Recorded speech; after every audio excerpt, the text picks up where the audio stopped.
আসসালামু আলাইকুম। চ্যানেলে সবাইকে স্বাগতম। আশা করি সবাই ভালো আছেন। আজকের যে ভিডিওটা নিয়ে আসছি সেটা হচ্ছে অরাজি ব্যক্তিকে রাজি করা তাবিজ। মানে হচ্ছে গিয়ে ধরেন আপনার স্বামী, সন্তান বা স্ত্রী আপনার প্রতি কথা শোনে না। তো তারা কীভাবে আপনার প্রতি বাধ্য করে রাখবেন, আপনার কথা মতো চালাইতে পারবেন, বা শাশুড়িকে বশ করতে পারবেন, শ্বশুরকে বশ করে আপনার কথা মতো চালাইতে পারবেন, বা কোনো একটা কাজ করবেন কিন্তু তারা রাজি না, তো ওই মানুষগুলোকে রাজি করাইতে পারবেন। তো সেটা কীভাবে করবেন সেই বিষয়ে আমি আজকের ভিডিওতে বলবো। তাই প্রথম থেকে শেষ পর্যন্ত আমার ভিডিওটা দেখুন, তাহলে বুঝতে সুবিধা হবে, তাহলে নিজেরাই কাজটা করতে পারবে। তাছাড়া আমার সাহায্য যদি ওইরকম কোনো কাজ করে নিতে চান তাহলে যোগাযোগ করবেন নিচে দেওয়া নাম্বারে। এই নাম্বারে ইমো, হোয়াটসঅ্যাপ বা সরাসরি কল করতে পারবেন যে কোনো সময়।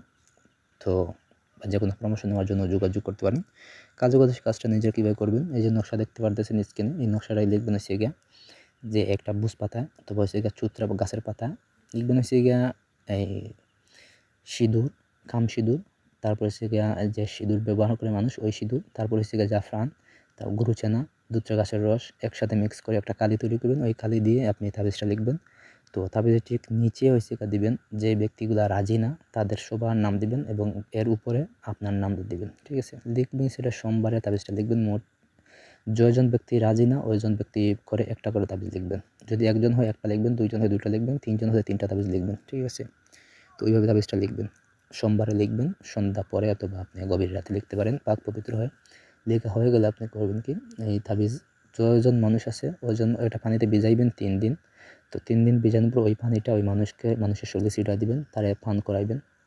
তারপর তাবিজটা আপনি মাটির নিচে পুঁতে দিবেন। ঠিক আছে, আর যদি ওই ব্যক্তিটা দূরে হয়, আপনার কাছে না হয়, তাহলে করবেন কি, এই পানিতে ভিজাইবেন। তাবিজটা ভিজানোর পর একটা এই কাঁচের বোতলে ভরবেন, বয়ামে ভরে ওই বোতলটা আপনি এই যে নদী অথবা পুকুরের মাটির নিচে আপনি 1 হাত নিচে এই বোতলটা গেঁথে রেখে দিবেন। ঠিক আছে, তাহলে আপনার যে কাঙ্ক্ষিত ব্যক্তি আছে সেই ব্যক্তি দেখবেন যে রাজি হয়ে যাবে। এটা আপনার বউ হইতে পারে, স্বামী হইতে পারে, স্ত্রী হইতে পারে, অথবা প্রেমিক হইতে পারে, ছেলে সন্তান হইতে পারে, শ্বশুর শাশুড়ি হইতে পারে।